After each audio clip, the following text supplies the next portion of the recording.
Minsan mag-iisip tayo, parang ang gusto natin magkaroon ng magandang sasakyan. But I encourage to all of you today, hindi ko kayo encourage magkaroon ng magandang sasakyan. I-encourage ko po kayo na yung Espiritu ng Diyos ay bababa sa bawat isa sa atin. Lahat ng mga aral, yung salita ng ating pong Panginoon, iba na yung himala ng Diyos na ating pong nararamdaman. Sa lahat ng may sakit, naramdaman ng Jesus Day, pagkagalingin ka ng ating pong Panginoon. Amen. Sa aklat ng lumang tipan, sa panahon ni King David, pag nasa templo sila, hindi sila mapipigilan sa pagpupuri. Dahil habang nagpupuri sila, bumababa ang presensya ng Diyos. Hindi tayo mga pipi, hindi tayo mga piyay. Kung gusto natin bumaba ang presensya ng Diyos, we need to worship. Tayo pong lahat ay tumayo. Amen. Amen. At sa lahat ng may mga Bible, pakitaas. Tahimik. Yung mga cellphone na mayroong mga Bible, pakitaas. Are you ready for the Word of God? Amen. Sabihin mo sa iyong katabi, ayaw ko ng katabi na inantok. Ayaw ko ng katabi na hindi nagpupuri. Ayaw ko ng katabi na matamlay. Ang gusto kong katabi, yung makikita ko ang glory ng Diyos. Amen. So sa wala ng pagtatagal, mga kapatid, pinatawagan ko na po ang ating mga ngaral from Mindanao. Yes! Pastor Don, Hallelujah! Yasida, Pinatagal. At the praise team, mga kapatid. Amen! Amen. Hindi po siya sa lista.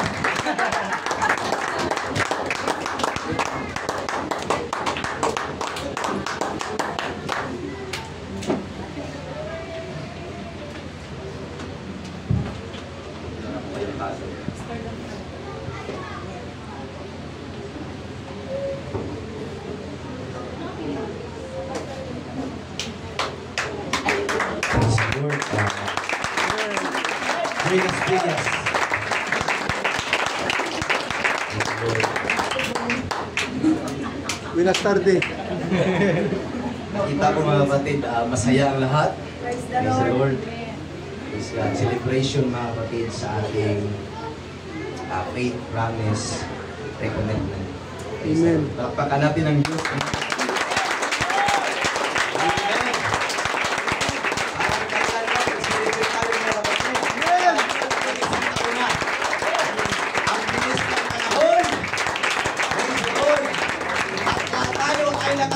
Hanggang ngayon, dahil mabuti ang Diyos. Hallelujah!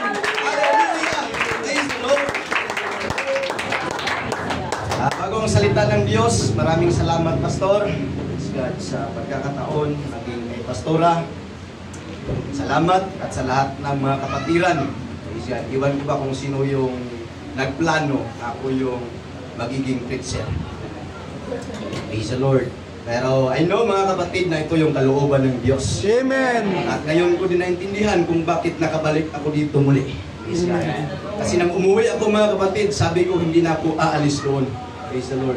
So hindi talaga natin malimitahan ang Diyos. Amen. Praise God. Unlimited yung Diyos na ating pinaglilingkuran. Amen. Hindi mo pwedeng sabihin hanggang dyan na lang.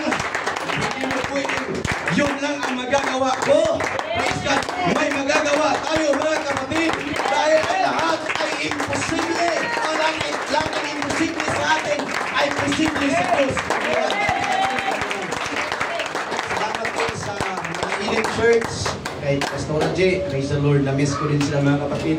Yung iba, yung mga bago, praise God, ngayon ko lang sila nakita. Pero yung iba mga kapatid, dati na pinapadala ako ni Pastor doon para mag-preach, ay nakasama ko na sila mga kapatid. So, to God be all the glory mga kapatid kung bakit narito tayong lahat ngayon mga kapatid. Alam kong excited na kayo. Praise God. Huwag kayong mag-expect sa akin mga kapatid. Totoo lang mga kapatid. Sabi nga ni Rodrigo Duterte, praise God, I'm not here to satisfy you. Praise God. But God is here to satisfy us. Amen. Praise the Lord. So wala pagtatagal mga kapatid. Praise God. In the book of John,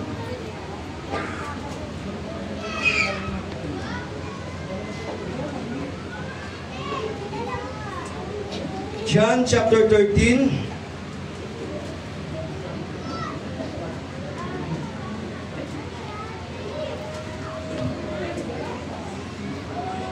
John chapter 13, praise God. From verse 1, ibasahin natin mga kapatid hanggang verse 17. Bago nga magpista ng Pasko sa pagkaalam ni Jesus na dumating na ang kanyang oras ng paglipat niya mula sa sanlibutan ito hanggang sa Ama, sa pagkaibig sa mga kaniya na nasa sanlibutan, ay inibig niya silang hanggang sa katapusan.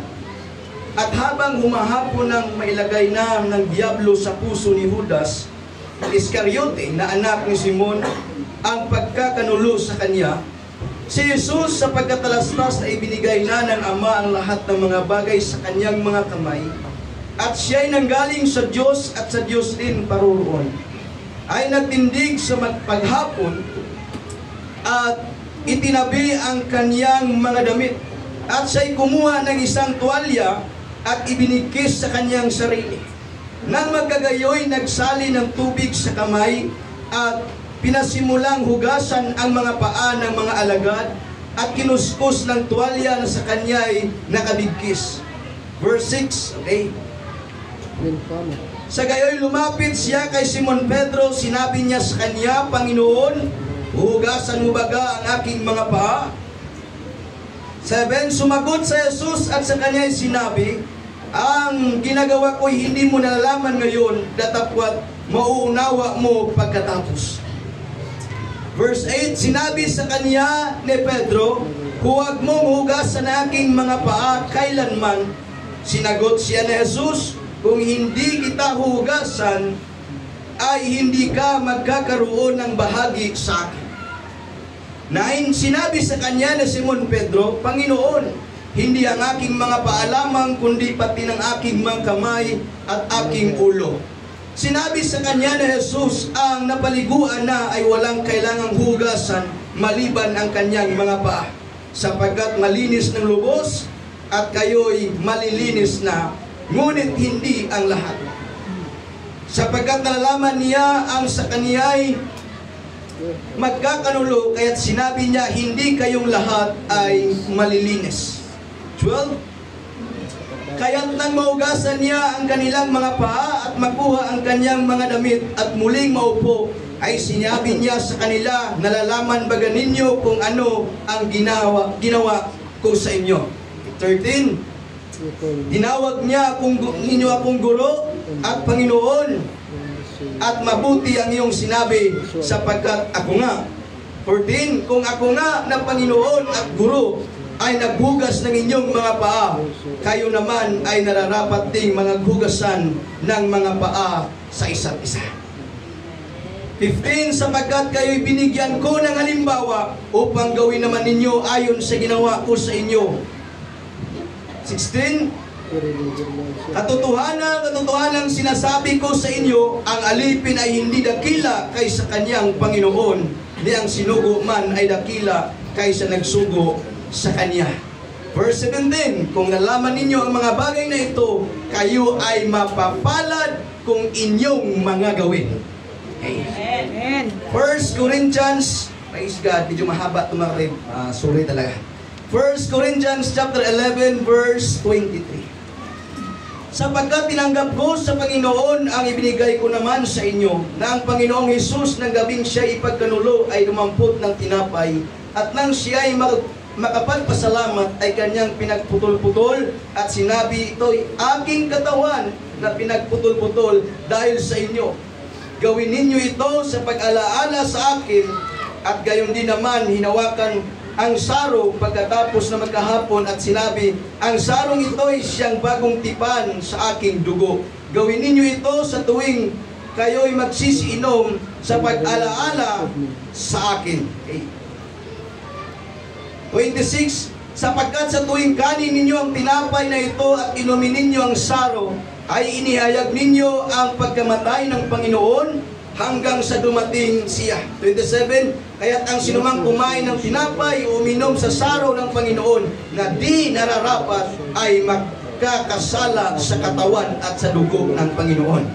28, datapwat siya sa atin ng tao ang kanyang sarili at saka kumain ng tinapay at uminom sa saro. 29, sapagkat ang kumakain at umiinom ay kumakain at umiinom ng hatol na sa kanyang sarili kung hindi niya kinikilala ang katawan ng Panginoon. 30, dahil dito marami sa inyo ang maghihina at mga masasakitin at hindi kakaunti ang nangatutulog. 31, datapwat kung ating kilalanin ang ating sarili ay hindi tayo hahatulan. Last verse 32, datapwat kung kayo'y hinahatulan ay pinarusahan tayo ng Panginoon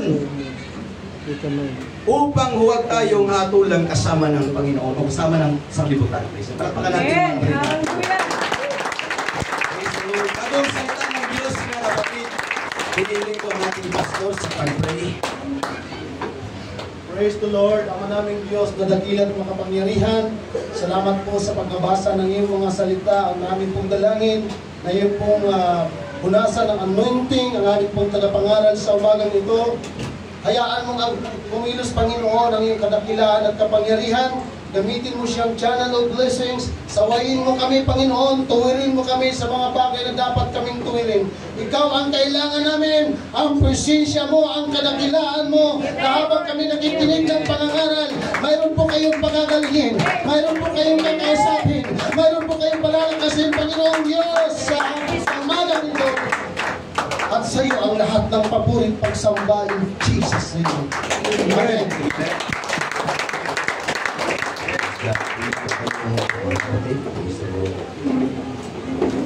Napalain tayo ng ating Panginoon. Amen. So, bago natin balikan yung mga kapatid, praise God. Actually, ang gawain ngayon ay bali tatlo, no? Praise God. Faith promise, foot washing, communion lang. Alam mo, washing ko.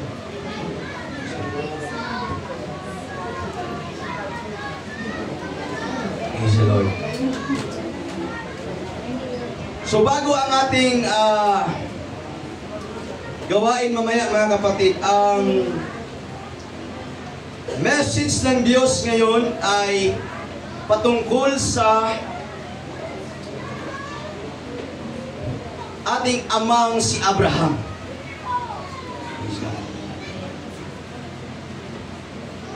Si Abraham ay tinawag na Father of Faith. Ama sa pananampalataya. Praise God. Bago siya tinawag mga kapatid na Father of Faith, alam ba natin yung background niya? Praise God. Sabi ng iba, tinawag siya na Father of Faith dahil sa nang inutusan siya ng Diyos na ihandog ang kanyang mahal na anak na si Isaac sa bundok ng Moriah ay sinunod niya. Sabi ng mga Bible scholars, yun daw yung dahilan kung bakit tinawag siyang Father of Faith. Dahil sumunod siya sa Diyos, mga kapatid, praise God, dahil sa kanyang pananampalataya sa Diyos. At alam natin, alam ko, nakikita ko mga kapatid, na narito kayo ngayon, narito tayo ngayon, dahil sa ating pananampalataya sa Panginoon. Hallelujah! Wala tayo dito ngayon mga kapatid, kung wala tayong pananampalataya sa Panginoon. Wala tayong puso mga kapatid, praise God, na handang sumunod sa Diyos kung wala tayong pananampalataya sa Kanya. Palakpakan natin ang Diyos. Praise God. So ang message ngayon mga kapatid, praise God, ay patungkol sa buhay ni Abraham. Ang story na ito ay kabisado kahit na ang mga bata, mga kapatid, alam nila. Praise God, ang story na ito.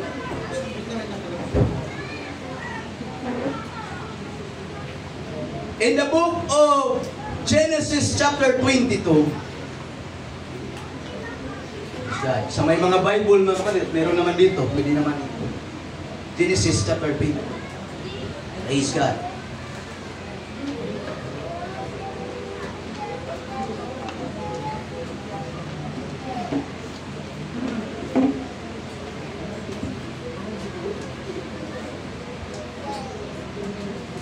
Genesis chapter 22.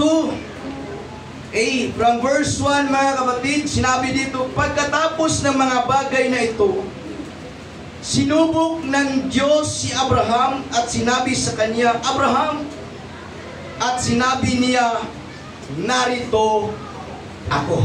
Okay.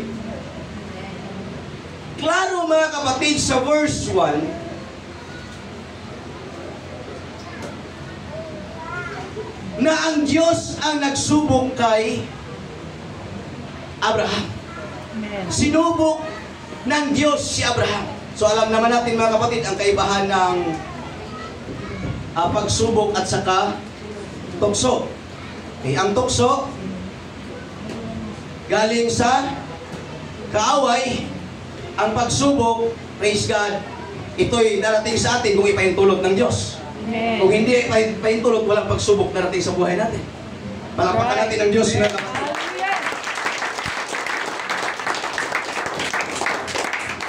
Pagkatapos ng mga bagay na ito, sinubok ng Diyos si Abraham. Pero bago ang chapter 22, mga kapatid, praise God, makita natin, praise God, from chapter 14, chapter 15, 16, at 17. Grabe yung pangako ng Diyos kay Abraham. Tama? Grabe yung pangako ng Diyos kay Abraham. Sinabi nga niya, mga kapatid, praise God, kay Abraham, praise God, at sa kay Sarah na kanyang asawa na baog, na magkakaroon sila ng anak.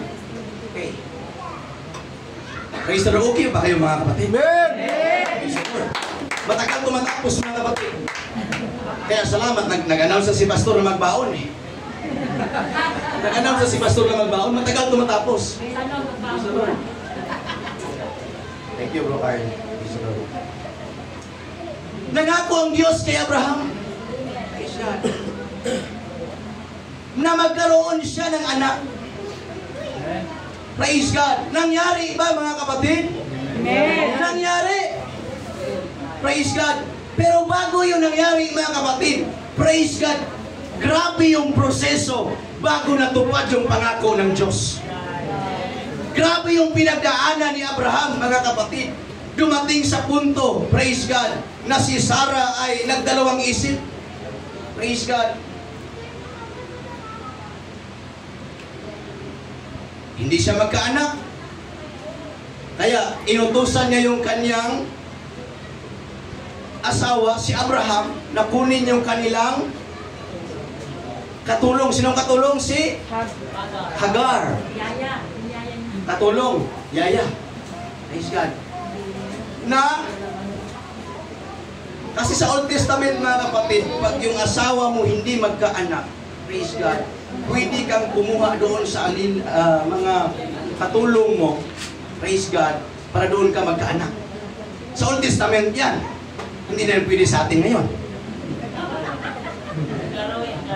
Klaro na to ni, sa Bisaya pa.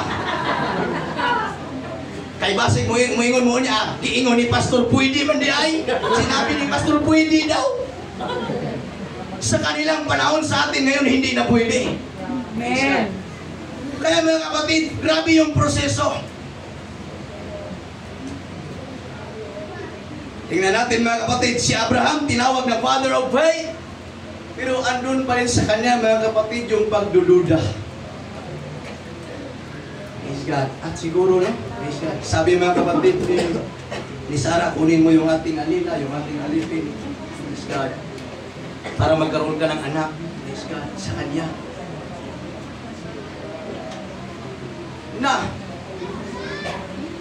Nang nagkaanak na si Abraham kay Agar na kanyang alipin, si Agar nagmayabang na.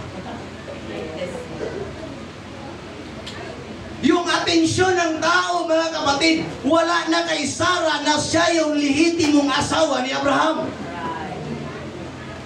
Ando na mga kapatid yung atensyon ng tao sa kay Agar na alipin.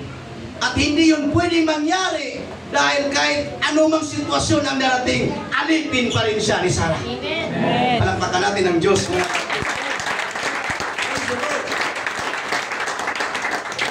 Nagyabang na si Agar. Praise God. Pero mga kapatid, hallelujah, dumating yung panahon, tinupad talaga ng Diyos. Praise God, yung kanyang pangako kay Sarah, na si Sarah mismo ang magka-anak. Amen. Sino ang anak ni Sarah? Jacob. Ano sabi Jacob? Wala. Si Sarah maway nagkaanak talaga siya. At ang pangalan ay si Isaac. Wow, napakatalino na mga kapatid. Purihin ang Diyos.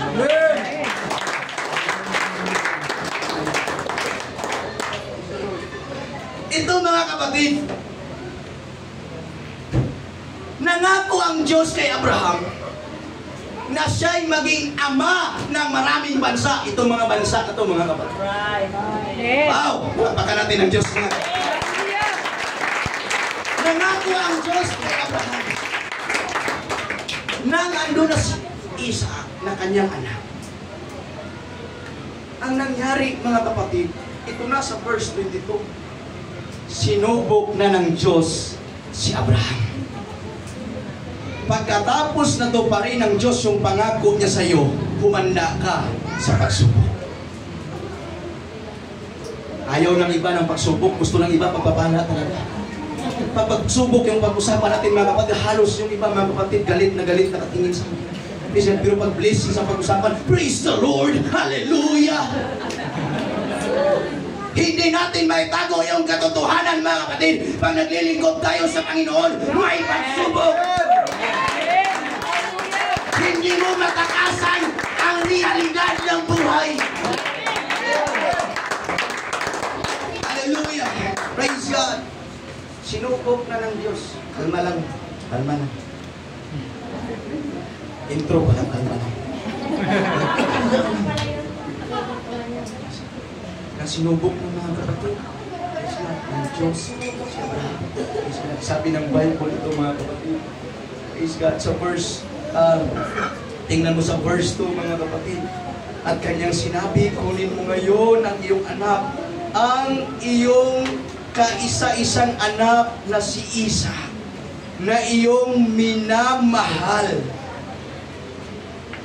Praise God. At pumunta ka sa lupain ng Moriah. Ialay mo siya bilang handog na susunugin sa itaas ng isa sa mga bundok na aking sasabihin. Ito na ang pagsubok kay Abraham, mga kapatid. Praise God. Ito na yung pagsubok sa kanya.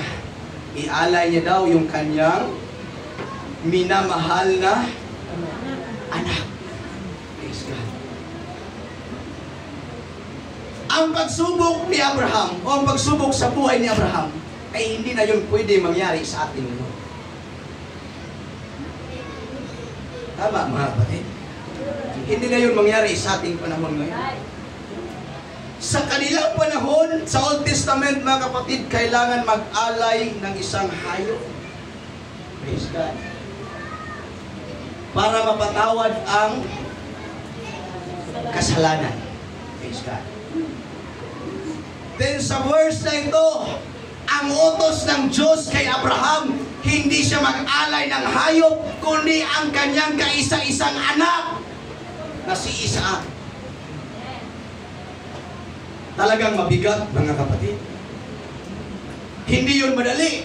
Praise the Lord. Sino dito yung may anak na isa lang? Amen. Marami. Sister Elgin, Sister Beth. Pastora, tumas ng kamay. May parating. Sino pa, bro? Okay. Sa kanila ni Sister Mariel. Isa din. Kung ikaw ang inutusan ng Diyos, bugtong na anak mo, kaisa-isa mong anak, ialay mo sa Kanya. Okay lang sa ating panahon ngayon, pag ialay ang bata, ano yung ginagawa? Christening, gano'n, di ba? Pag-ialay. Okay lang, dedication sa ating panahon, okay lang. Pero sa kanilang panahon, ialay. Patayin. Sunugin. Praise God. Yun yung utos kay Abraham, mga kapatid.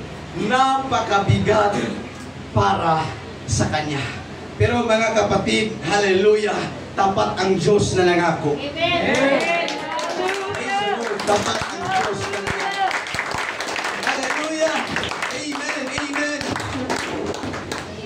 Ito namang si Abraham, mga kapatid, ay walang duda na sinunod ang utos ng Diyos. Na-failure sa una. Then dito, mga kapatid, sa chapter 22, sinunod niya na talaga ang Diyos. Kasi nang sinabi ng Diyos sa kanya na pagpalain siya, gawin siyang ama ng maraming bansa, hindi siya basta-basta naniniwala doon, mga kapatid, na manggaling yung kay Sarah. Kaya nang sinabi ni Sarah sa kanya, ulitin ko mga kapatid, sinabi ko ito kanina, nang sinabi ni Sarah sa kanya na kunin yung alipin para magkaroon sila ng anak, praise God, sinunod niya yung asawa niya. Pero dito, mga kapatid, makita natin, mga kapatid, na si Abraham ay sumunod sa Diyos, hindi na siya nagkonsulta sa asawa niya.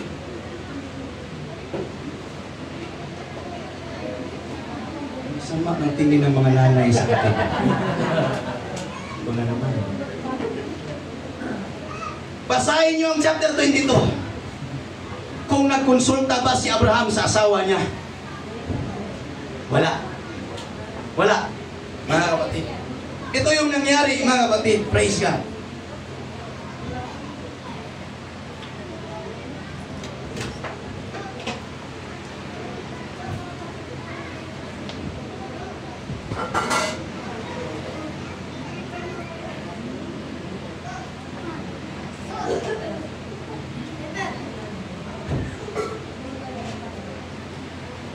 Sa verse, praise God, 4, 5, praise God, sinunod ng Diyos yung, sinunod ni Abraham yung utos ng Diyos sa kanya. Praise God. At dahil sinunod ni Abraham, mga kapatid, lalong nadagdagan yung kanyang, praise God, pabor doon, mga kapatid, praise God. God established His promises to Abraham. Praise God. So ang pinakauna, mga kapatid, balik tayo, mga kapatid, praise God, ang pinakauna, sinubok ng Diyos si Abraham. Doon yun sa verse number 1. Praise God. At ang pangalawa, mga kapatid, ito, mga kapatid, yung nagiging pagtugon ni Abraham, praise God, sa kuling o sa utos ng Diyos. And Genesis chapter 22 verse 3. Praise God.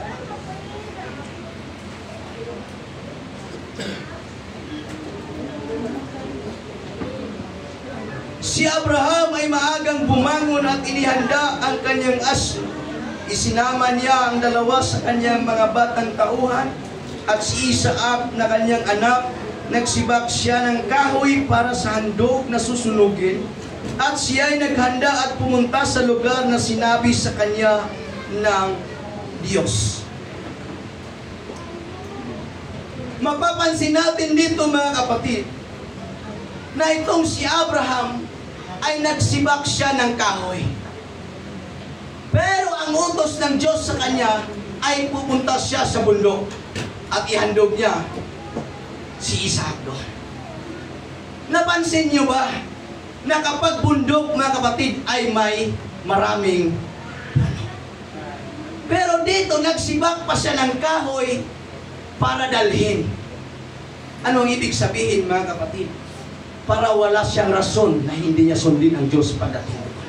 Talagang interesado si Abraham na sumunod sa Diyos. Talagang desidido siya, mga kapatid, na sumunod o nasusunod sa Diyos. Palakpakan natin ng Diyos, mga kapatid. Praise God.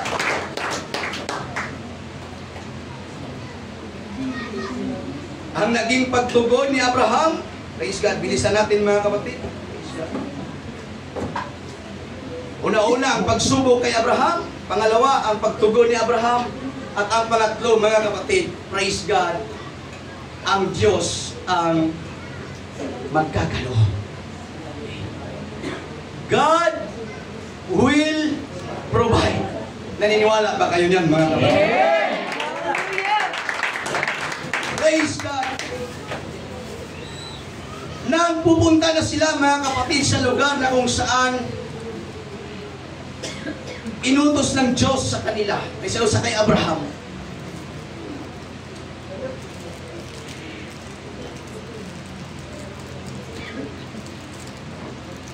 Sinabi ni Abraham sa kanyang dalawang alila, maghintay kayo rito. Kami ay sasamba sa Panginoon. Sabi ni Abraham sa kanyang dalawang alila at 10 na kanilang mga asna.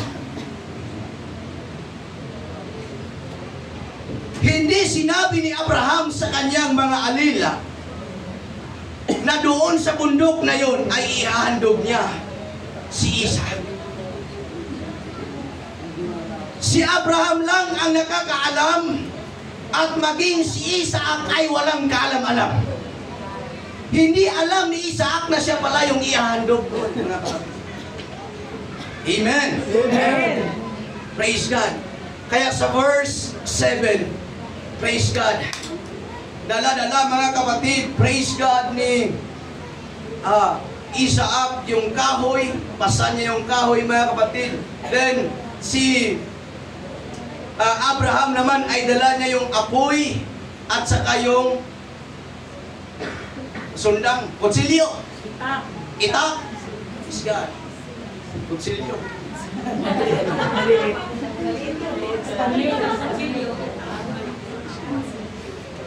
Ayaw talaga nilang kutsilyo. Napansin ni Isaac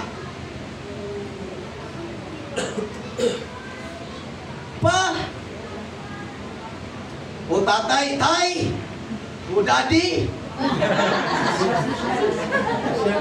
Hindi pa natin naniminto yan dati. Ama, sabi ni Isaac kay Abraham, ang kahoy narito na. Hindi naman lighter, wala namang puspro. Kasi sinabi ng Bible, nabasa ko apoy. Ang apoy, ang samurai, kumpleto na. Pero saan ang korderong ihahandog? Napansin ni Isaac, ang lahat andun na. Pero ang kordero na ihahandog, wala pa. Kasi walang kalaman si Isaac, ang inutusan si Abraham lang. Habang ginagawa to ni Abraham, mga kapatid, mabigat sa kanyang kalooban. Tama? Wala tayong mabasa sa Bible na mabigat sa kanyang kalooban. Pero sa tingin ko mga kapatid, at ayon sa mga Bible scholars, mabigat para sa kanya. Alam niyo kung bakit? Nang palayasin, praise God, ni Sarah, si Agar, at saka si Ismael, na anak, praise God, ni Abraham sa kanyang alipin.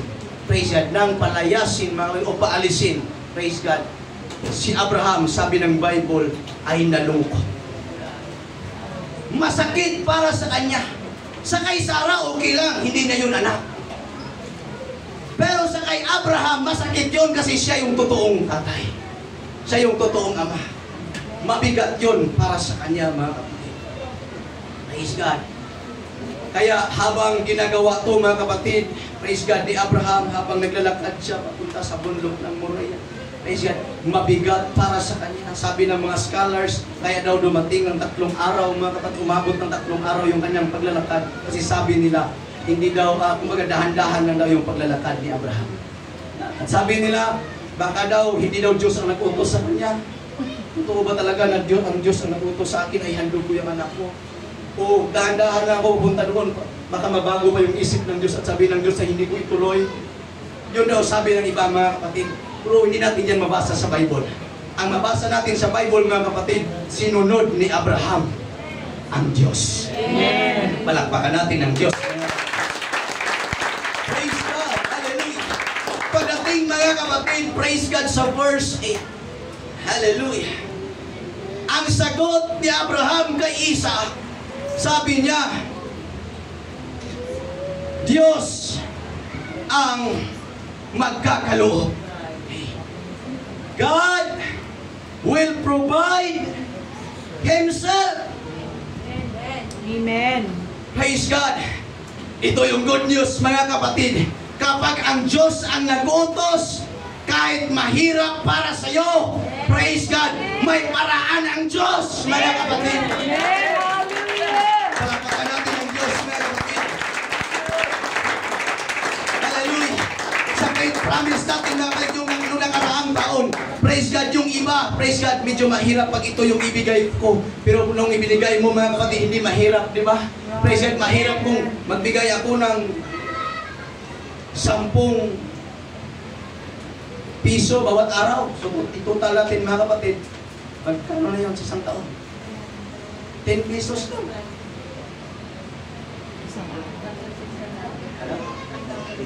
Oh. Nasa 3,000. Meron tayong 365 days. Praise God. Di ba, hindi mahirap? Praise God.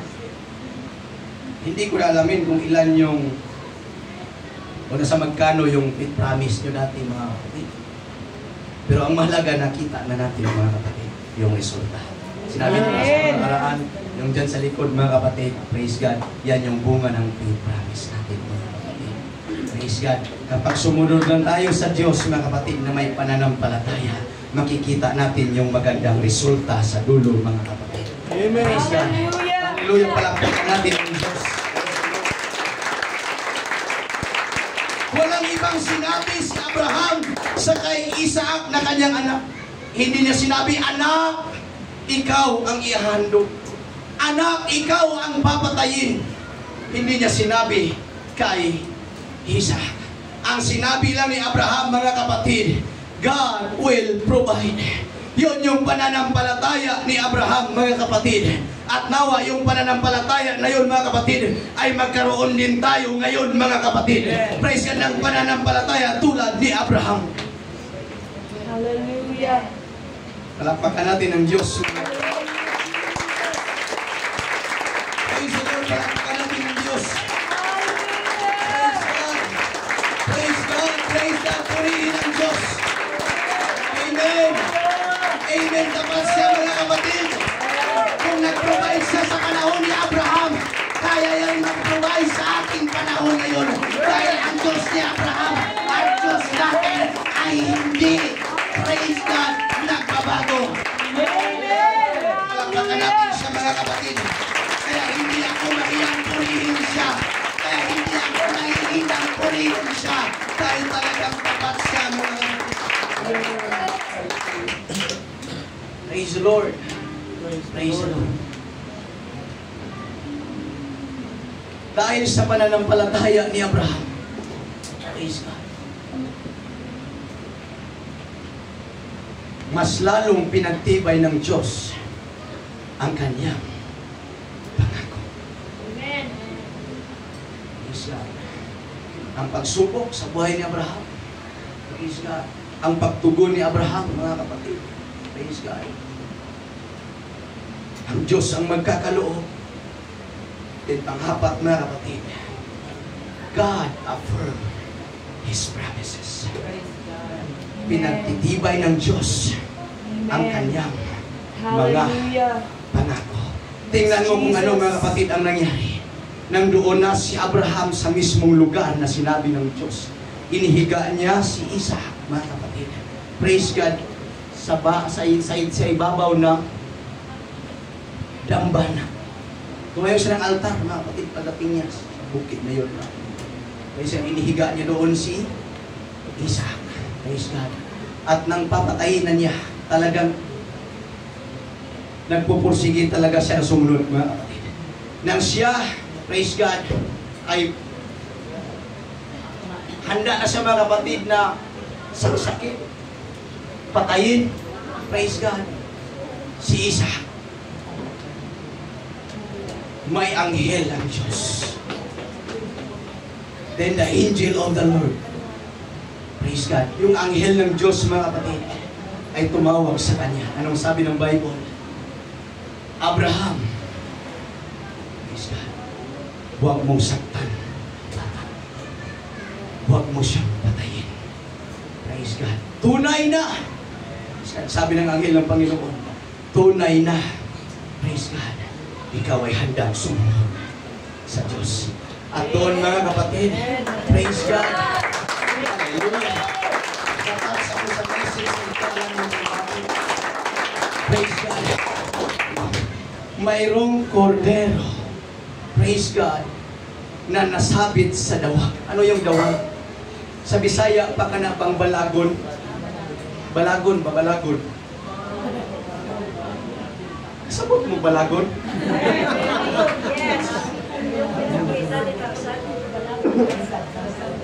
Dawag? Baging? Ano nga pa ito nanginisip sa Tagalog, balagon? Mayroong isang kordero, mga kapatid, na nasabit yung kanyang sungay sa dawag. Praise God. Nasabi ng Bible, tingnan natin, mga kapatid. Praise the Lord. So verse 8 hanggang verse 14.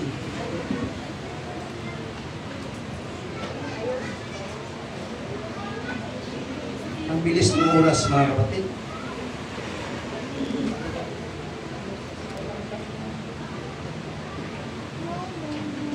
At sila'y dumating sa lugar na sinabi sa kanya ng Diyos.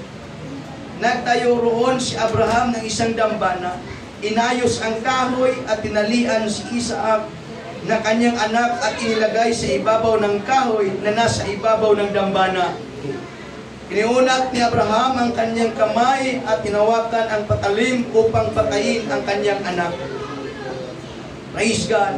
Ngunit tinawag siya ng anghel ng Panginoon mula sa langit at sinabi, Abraham, Abraham. At kanyang sinabi, narito ako. At sa kanya'y sinabi, huwag mong sasaktan ang iyong bata. Pugawan man siya ng anuman, sapagkat ngayon ay nalalaman ko na ikaw ay may takot sa Diyos at hindi mo ipinagkait sa akin ang iyong anak o ang iyong kaisa-isang anak. Praise God. God will provide. Amen. Hallelujah.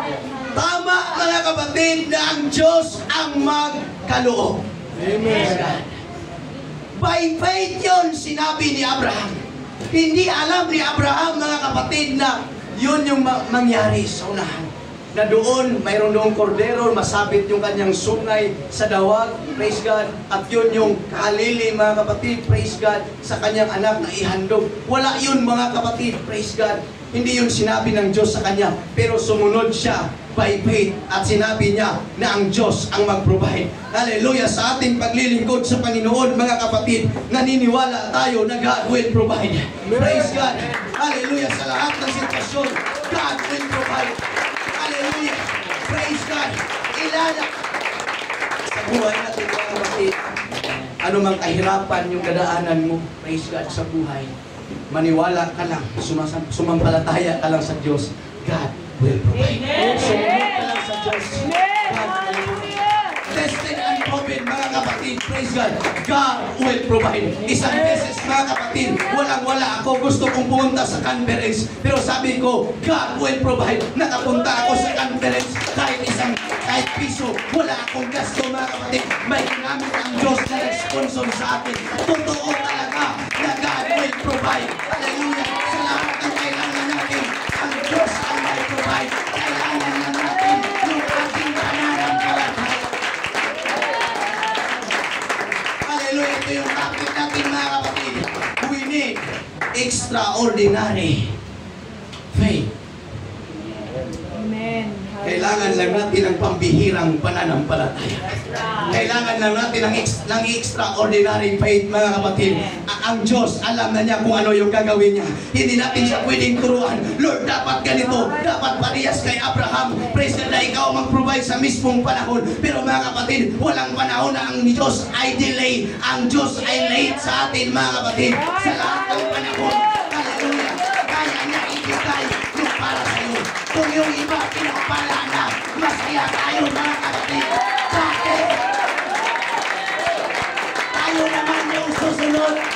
Palakpakan natin ang Diyos, mga kapatid. Alam niyo, mga kapatid? Alam niyo ba kung bakit hindi tayo sabay-sabay tinugon ng Diyos? Hindi tayo lahat sabay-sabay pinagpala ng Diyos. Hindi lahat sabay-sabay. Diba? Congrats, brother. Hindi sabay-sabay. Naisip niyo ba kung bakit hindi sabay-sabay? Kasi kung sabay-sabay tayong lahat pagpalain ng Panginoon,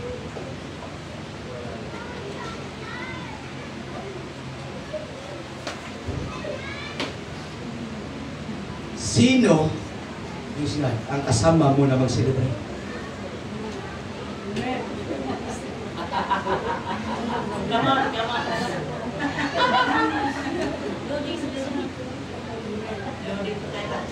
Kung sabay-sabay, mga kapatid, praise God. Ikaw, ngayon na pinagpala, tapos yung iba pinagpala din, magkaroon ka ng celebration, mag-thanksgiving ka. Praise God. Hindi mo sila ma-invite kasi sila doon nag-thanksgiving din. That's right. Come on.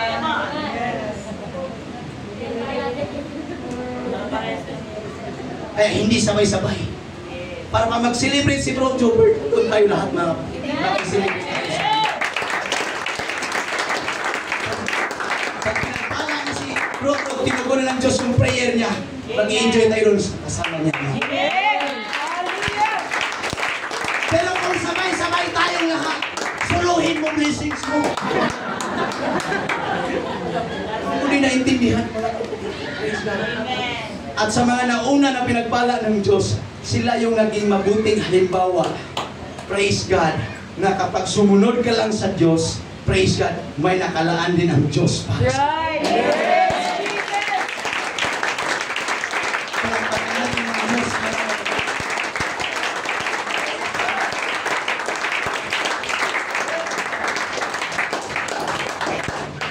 Mabuti talaga ang Diyos, mga kapatid. Praise the Lord.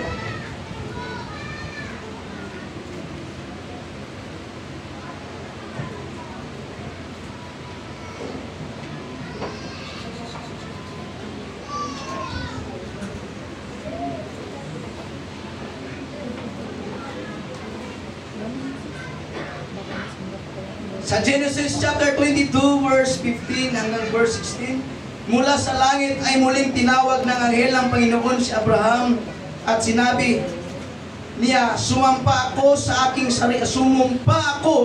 sarili, wika ng Panginoon, sapagkat ginawa mo ito at hindi mo ipinagkait sa akin ang iyong anak, ang iyong kaisa-isang anak.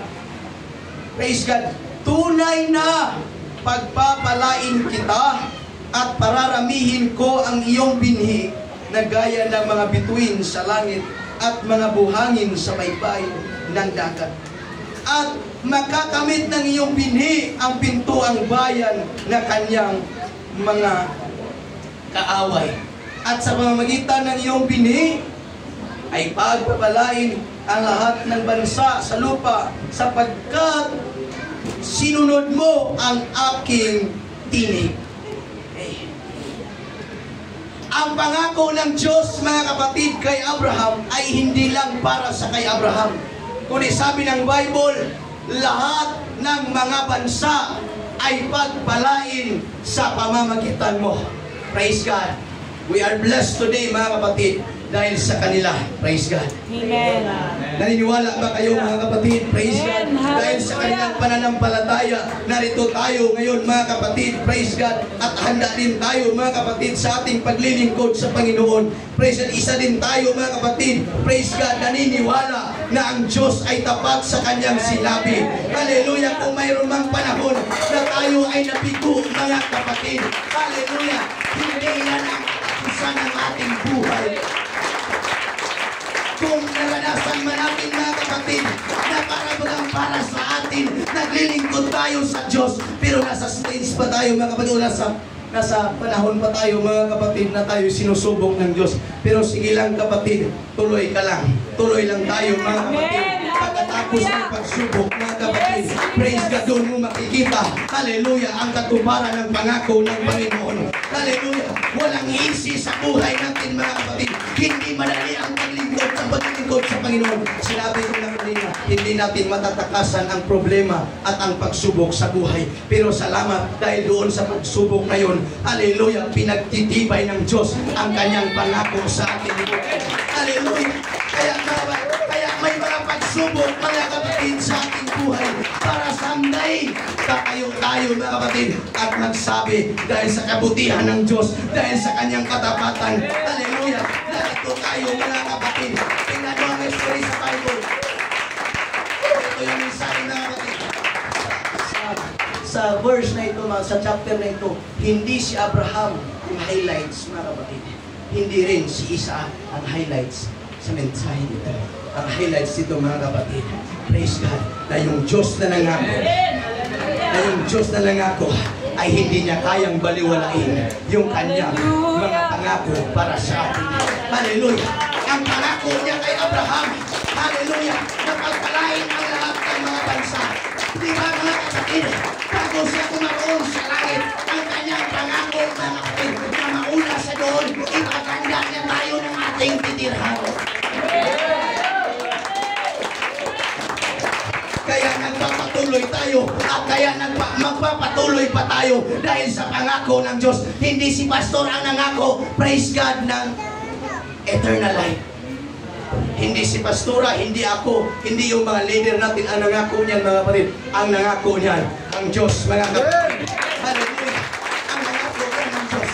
Ang nangako niyan ng Diyos mga kapatid. Hindi pangako ng Diyos hanggang sa mundo lang tayo pagpalain. Hindi yung mga temporary lang yan mga kapatid. Ang pangako ng Diyos, praise God, sa ating panahon ngayon, hindi na tulad kay Abraham. Ang pangako niya sa ating mga kapatid.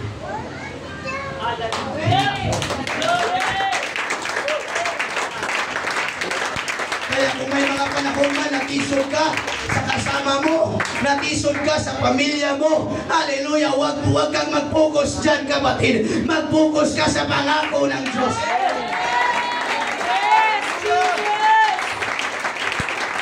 Hallelujah. Kung naramdaman mo, praise God, nangihina ka na, at yung faith mo, yung pananampalataya mo, ay parang mawawala na. Praise God, ito yung salita ng Diyos ngayon. Praise God, uulitin ko, tapat siya na nangako. Tapat siya na nangako. Praise God, hallelujah. Ito yung subtitle natin mga kapatid. No doubt. Walang duda. No doubt. God is faithful. Walang duda, tapat talaga ang Diyos. Tayo lang ang nagkulang sa Kanya. Tayo lang mga kapatid ang may pagkukulang sa Diyos.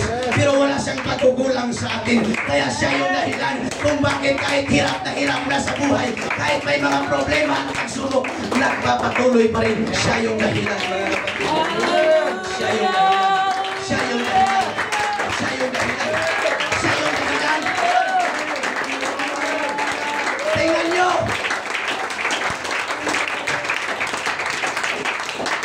Simula ngayon sa susunod na buwan, marami na namang kandidato ang mangako. Kung ano-ano naman ang sasabihin nila sa tao. Praise God. Pero mga kapatid, hallelujah. Maniwala man kayo sa hindi. Praise God. Pag tao ang mangako, pwede yan mapapago. Totoo mga kapatid. Pero isa lang sabihin ko, no doubt.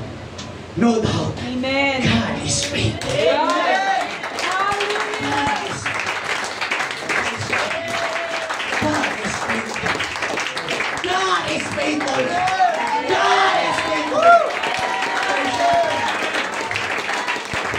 Kung hindi tapat ang Diyos sa akin, hindi ako nakatayo ngayon. Kung hindi tapat ang Diyos sa iyo, wala ka ngayon. Pero dahil tapat ang Diyos, dahil tapat ang Diyos, kasi kung kabutihan ng tao ang pag-usapan, mga kapatid, walang makapasa sa atin kahit isa. Lahat tayo nagkulang sa harapan ng Diyos. Pero salamat sa Diyos, mga kapatid. Salamat sa Diyos. Hallelujah. Purihin ang kanyang pangalan, mga kapatid.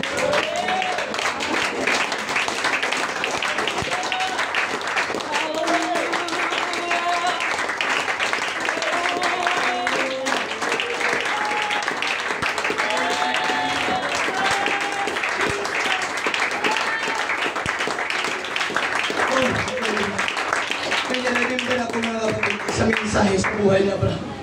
Praise God. Bakit hindi natuloy na namatay o pinatay si Isaac?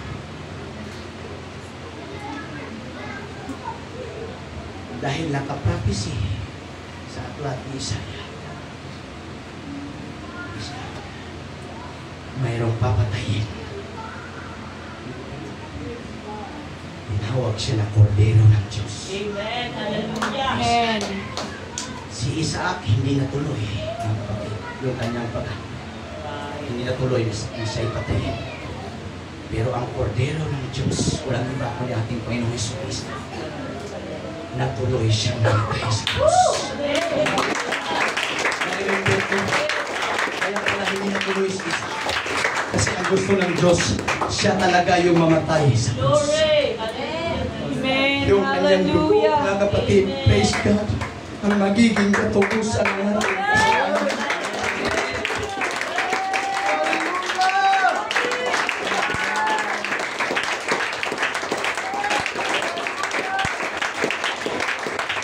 John chapter 1 verse 29. Kinabukasan nakita ni Juan si Jesus na lumapit sa kanya at kanyang sinabi, narito ang kordero ng Diyos na nag-aalis ng kasalanan ng sanlibutan. Kung kaisahan ang pangako pagpalain ang lahat ng bansa, ang kordero ng Diyos na walang iba kundi ang ating Panginoon, siya ang mag-aalis ng kasalanan na kung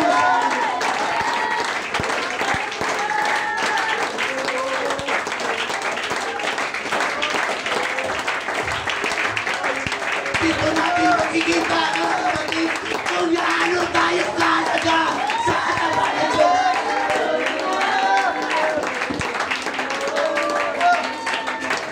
Kaya pala hindi natuloy mamatay si Isaac. Pwede naman siya mamatay, buhay ng gusto ng Diyos. Iba kita yung kanyang dakilang pag-ibig, yung kanyang dakilang pagmamahal sa buong mundo. Kabilang ka. Kabilang ka.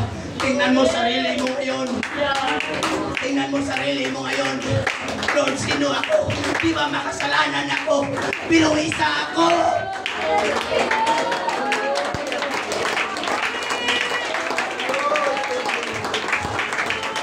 Isa ako. Sa tao, pinatawad mo.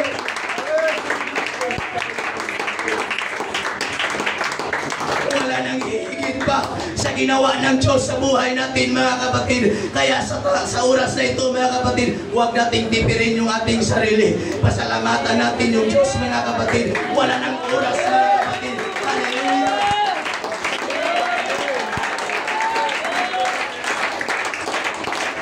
Palampakan natin siya.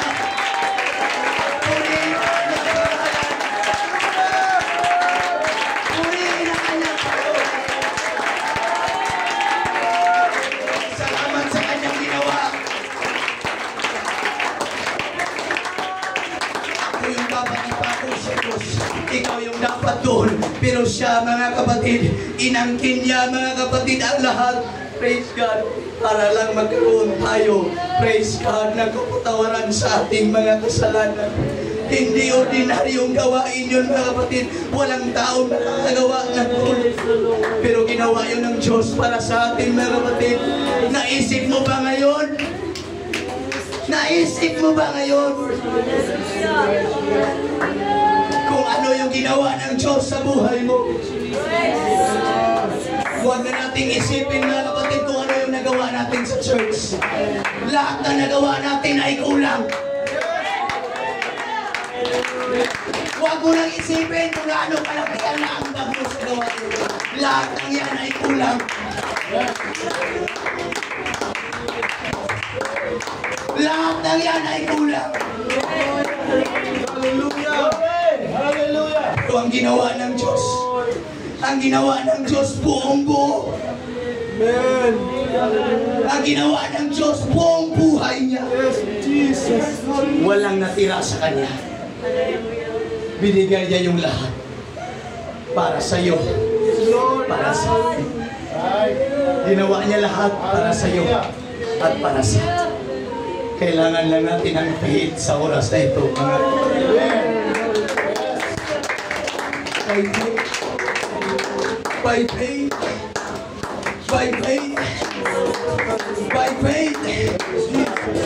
By faith. Hindi pa tapos ang Diyos sa buhay ko. By faith, may gagawin pa ang Diyos sa buhay ko. Tayong lahat